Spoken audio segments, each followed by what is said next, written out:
My first audience was in grammar school, and we had to memorize the Gettysburg Address and say it in class. And so when I got up there, honey, I wasn't Mr. Lincoln, but I said it with passion. And the kids clapped when I finished. Well, that might have sunk me right there. I like that. Well, I didn't come to the blues directly. I came to the blues via folk music, but then the blues is a part of what the folk tradition is. Okay, so when I came into this area of music and this community, I was mostly interested in prison work songs. Now, within the prison work songs, the hate, fear, trepidations, fury that I had as a person, I could get out through those work songs. And nobody knew where the work songs started and stopped and where I started and stopped. Because we couldn't, even now, we can't say, I hate this. I guess we could say it now better than back there in those 50s. But I hate me and I hate you and I hate what's happening and whatever. Well, we didn't share such things. So I really worked through some dreadful feelings with the prison work songs. Now, around folk music, there were people who were interested in a lot of different areas of music. They didn't just hold this music over here and that music over there. One thing could sort of led into another, which is what folk music is, okay. And earlier on, I was played Bessie Smith. And I heard a lot about Bessie Smith, and I finally heard her, and I thought, well, and then I heard Ma Rainey.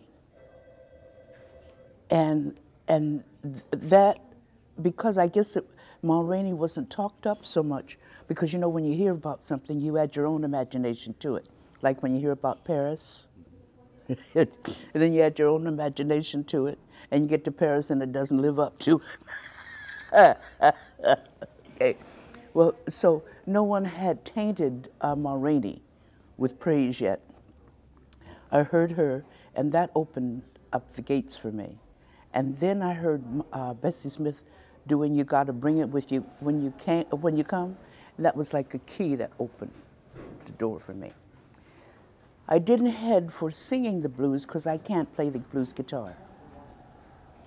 And I knew of songs, of performers, and when it came up that we were looking for an idea for a record, and Mark Carpentieri, who was MC Records, suggested something, and then I thought, you know what I want to do? I want to do women of the 20s and 30s. And I had gotten pretty fed up with the prurient view of the blues, therefore the prurient view of us as a black community. We had other things on our mind outside of sex. Like we were being cheated and worked too hard and getting next to nothing, okay. So when I recorded the record, I wanted to put out there, so in the future people could hear songs that had to do with the rest of our lives as well. And that we had words, that we put words together that were other than, you know, anyway. But you see, now I have to blame the producers of records. Early on, the people who were interested in folk music and the blues were college students, you know, and you know, those were the guys you say a bad word and they were really grown. So they went for the double entendre songs, right? And that's what they projected. I hate to think what they left behind on the cutting room floor. Right, okay. So one of my feelings is that the music is a part of what the survival kit is. That humor is a part of the survival kit. Society's rich ones are taking your labor for next to nothing, your crossroads, right? And you can lie down and die or interject yourself into what this problem is that you're having at the time. And that is survival. It doesn't change anything. It helps you with your attitude towards whatever is going on. I forgot to tell you I talk a lot. I pretended with music. Yeah, I'm a great pretender. I'd sit at the piano and bang on the piano in Alabama. The family moved from Alabama. My sister was 3, I was 6. And I'd sit there and I'd bang on the piano until my aunt came up with a headache to stop me banging on that piano. Well, when in grammar school, at an age of, if it were in the book, it had to be true. And some historian told my class that we as slaves were happy and singing all the time. And it shamed me. Why in the world would we be happy to be slaves? I believed it though, because it couldn't be in the book if it weren't. You know, so it's been this music that has really saved me. Like when going from Alabama to Los Angeles, we were in the train, my sister, my mother, and myself. And at a certain point, the conductor came back and said all the colored people had to move someplace else in the train. Okay, so you get the stereotypes of blacks in movies. And I was an embittered and angry child growing up. Something wasn't fair. And I'm still that child. I'm still looking for fair. It's not fair. I said, I don't know when I'll grow up, but I'm still looking for fair and working towards stuff being fair. No, I just stumbled on into it. No, this was in the 50s. There was no place except for each other's living rooms to try to tune our guitars together. That's where the expression, that's close enough for folk music came in. And we would sit around and we would sing songs and learn songs and harmonize and whatever. It was not a profession.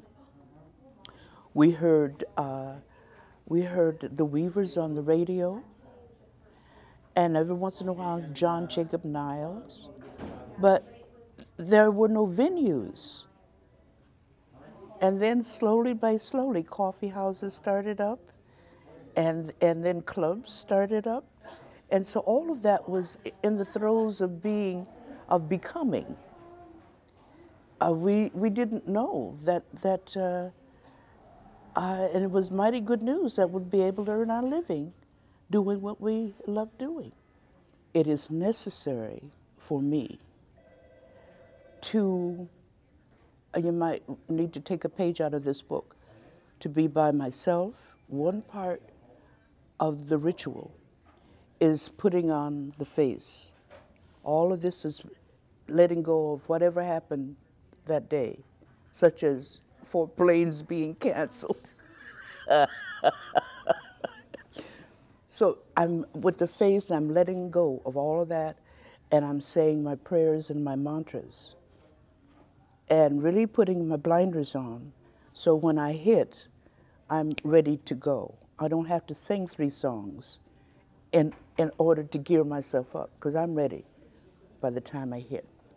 And I tell my fellow performers, even with like the festivals, find a little corner to go in. We're so busy being excited and talking to each other. But just before you go on, find a little corner, say a prayer or a poem or something that you like, that just brings your attention all into what it is that you are about to do. and that way, you're way ahead.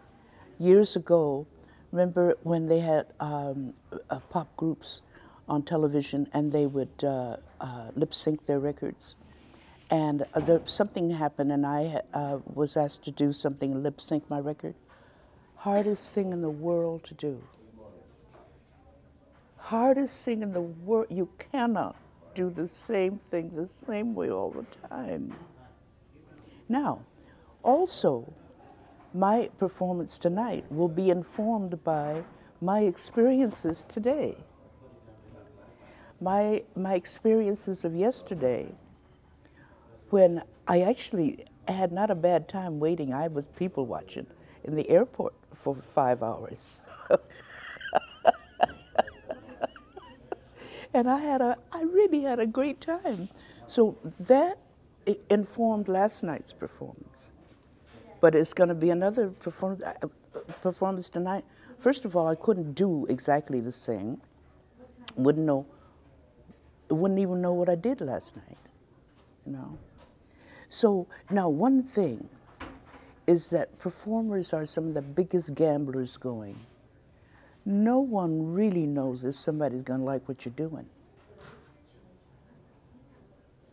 And we weren't brought up to feel whatever I do is what I need to do, therefore it is right. We weren't brought up like that.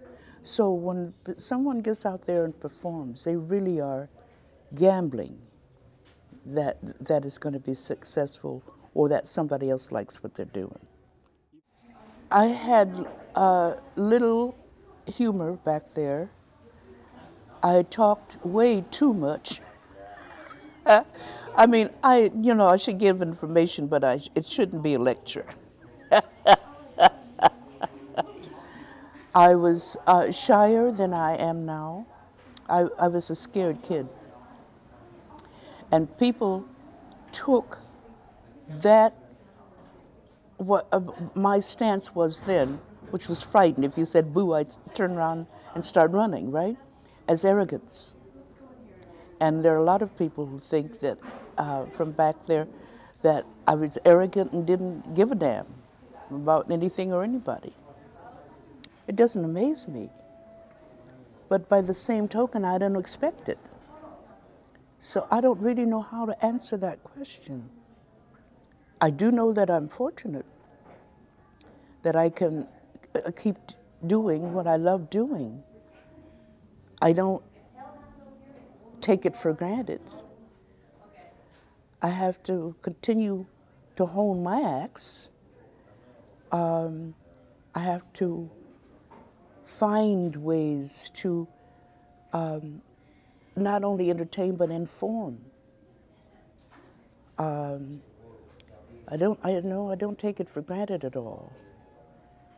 And it is wondrous that after 50 some odd years, it's still working.